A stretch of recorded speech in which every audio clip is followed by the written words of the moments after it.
Organisation of Islamic cooperation इसको condemn करती है।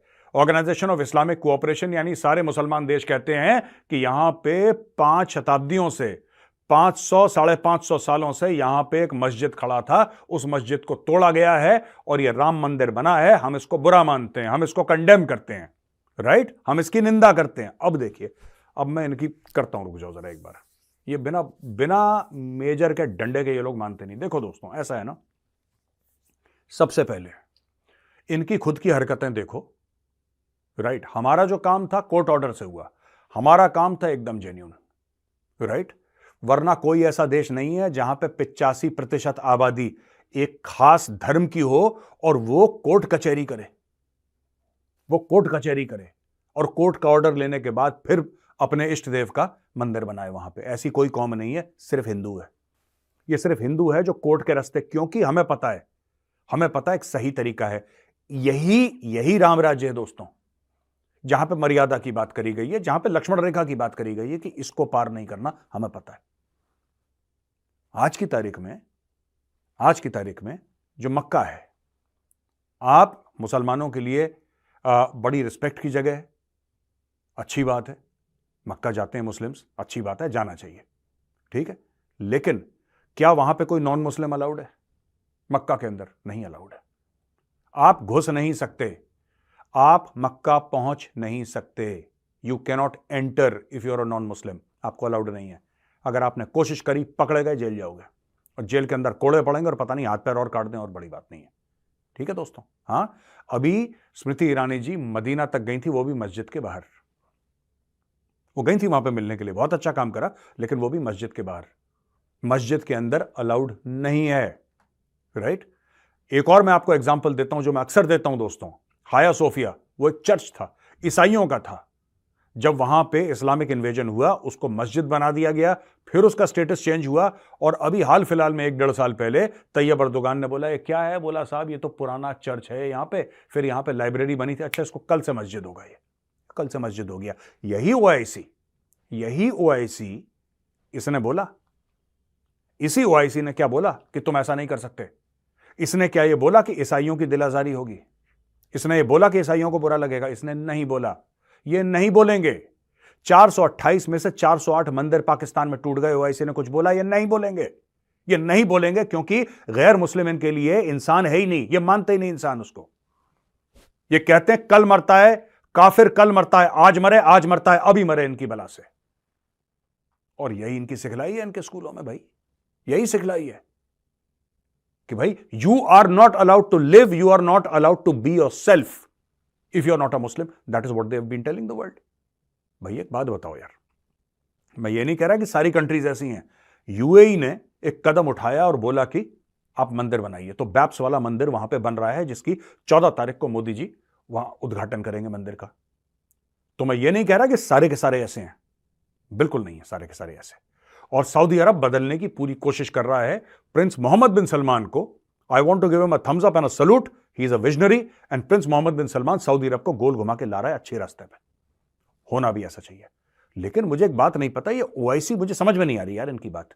ओआईसी को इतनी खुजली क्यों है? मस्जिद टूट गया, मस्जिद टूट गया, उसके पहले मंदिर बना था, मंदिर टूट गया, बाबर ने तोड़वा दिया। बोला तुमने कुछ? तुमने बोला, तुम्हारे मुंह से कुछ बात फूटी कि यह गलत है? यार गलत को गलत बोलो, सही को सही बोलो, इतनी हिम्मत होनी चाहिए ना। मस्जिद शहीद हो गया, एक ही गाना गा रहे हो, मस्जिद शहीद हो गया। उसके पहले वहां पे मंदिर था और उसके प्रूफ दिए एक मुसलमान ने जिसका नाम के मोहम्मद है, जो एएसआई के हैं, archaeological survey of India. Science पे तो भरोसा करते हो? नहीं करते साइंस पे भरोसा? साइंस पे भरोसा करते हो तो बना लो एक कमेटी। मैं आज कह रहा हूं, as a Hindu, as a practicing Hindu, मैं बोल रहा हूं, आज एक कमेटी बनाओ, आज एक कमेटी बनाओ, और जितने भी हैं, जहां पे भी हिंदू कह रहे हैं कि इसके ऊपर मस्जिद बना है, आपको मस्जिद तोड़ने की जरूरत नहीं है, कोने से भी हो सकता है, साइड से भी हो सकता है, आप बनाओ। दोनों, वहां पे हिंदू पक्ष के भी लोग रहेंगे, मुसलमान पक्ष के भी लोग रहेंगे, और वहां पे टीवी कैमराज रहेंगे, सोशल मीडिया रहेगा, आप जाओ अंदर देख लो। करना चाहते हो, ऐसा करना चाहते हो? यही चीज मोहन जी भागवत ने मना करी थी, यही चीज आरएसएस के चीफ ने सबको बोला था।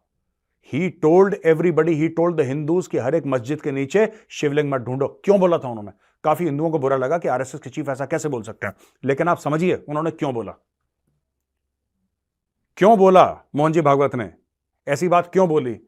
क्योंकि उनको पता था कि अगर आप ढूंढने निकलेंगे तो कई जगह शिवलिंग मिलेंगी, कई जगह नहीं, अधिकतर जगह, जो पुराने, मैं पुरानों की बात कर रहा हूं, जो पुराने मस्जिद है।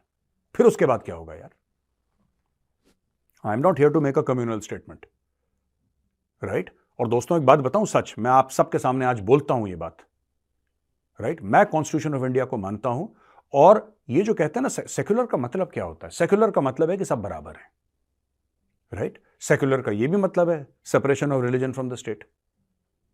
मैं तो मानता हूं सब बराबर है, मैं मानता हूं सब बराबर है, हिंदू मुस्लिम सिख ईसाई एग्जैक्टली बराबर है, ना किसी को कम मिले ना किसी को ज्यादा मिले, सबको मिले, बराबर मिले, मैं ये मानता हूं और मैं खुल के कहता हूं I am very proud of this. पर ये हुआ क्यों है यार?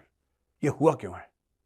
ये हुआ इसलिए है क्योंकि भारत अभी भी 83 to 85% हिंदू है, वरना और किसी मुस्लिम देश में देख लीजिए कहां पे डेमोक्रेसी। मैं आपको लिस्ट बताता हूं, मैंने तो लिस्ट निकाली है। ये कुछ मुस्लिम देश हैं, अपने आप को इस्लामिक देश कहते हैं, ठीक है ना? फिर मैं आपको बताऊंगा, पाकिस्तान पे भी आएंगे। पाकिस्तान की भी खाल उतारनी इनकी ना, जैसे सांप खाल उतारता है और फिर नई खाल चढ़ाता है ना, इनकी नई खाल मैं उतारूंगा, जो रुक जाओ पाकिस्तानियों की।